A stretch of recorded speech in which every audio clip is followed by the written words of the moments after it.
Imani, à 17 ans, vous avez été arrêtée dans le métro par une agence de mannequins. Moi aussi, j'ai été arrêtée dans le métro par un contrôleur. Ça m'arrivait aussi. Et alors là, vous vous méfiez quand on vous propose de devenir mannequin ou... Ah ben, je me suis méfiée carrément parce qu'en plus, je revenais de l'entraînement. Je faisais de l'athlétisme à l'autre côté de l'autre bout du monde, à Vincennes. J'avais des longues tresses, j'étais habillée comme un garçon manqué, des grosses boots. À l'époque, les gros casques, c'était pas à la mode, mais moi, j'avais que ça. Donc, je ressemblais à rien, sincèrement. Et quand elle m'a demandé, je cru que c'était une blague. Je me suis dit, bon, elle se fout de moi.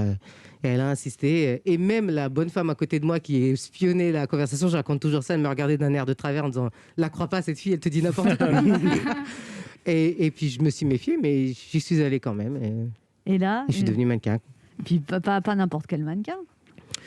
Ah, moi, j'aime quand même dire, vous allez dire que j'exagère, mais j'aime quand même dire que j'étais une mannequin de classe moyenne. Il y a plusieurs... C'est incroyable, jamais vous n'avez... Non, mais c'est la vérité. Non, attendez. Je ne veux pas dire que je me déteste, faut pas commencer. Vous n'étiez pas top modèle international, mais vous étiez quand même au-dessus. Vous faisiez pas trop parce qu'elles vont vous coller des coups de pied. Vous n'étiez pas mannequin pour la Redoute non plus. Mais la Redoute, ça paye bien. Oui, non. mais j'étais mannequin. En fait, pourquoi je dis classe moyenne? Parce qu'en fait, des fois, je faisais des trucs sublimissimes. Ouais. Et puis, je pouvais avoir une traversée du désert pendant des mois et des mois. Ouais. Et donc, à galérer. Et puis, quand il y a eu le 11 septembre, j'étais à New York. Mais carrément, il n'y avait rien du tout. Il y avait que les tops qui travaillaient. Donc, c'est là qu'on se rend compte qu'on est classe moyenne. Mais ça m'a pas dérangé. En fait, vous êtes top modèle international de classe moyenne, c'est ça? Peut-être, ouais. Mais ça m'a pas dérangé. Je pense que si j'avais gagné beaucoup d'argent tout le temps, j'aurais pas eu le courage de faire de la musique. Donc c'était une bonne chose finalement. Bah oui, le fait que je me retrouvais dans des situations sans argent, très compliquées, je me disais mais tant qu'à galérer, à faire des petits boulots à droite à gauche. Autant faire un truc que j'aime. Exactement. Sacha Judasco, une question pour vous, Imani. Oui, quand vous étiez mannequin, les gens vous regardaient mais ne vous entendaient pas. Là, aujourd'hui, j'imagine qu'il y en a qui carrément ferment les yeux pour mieux vous entendre.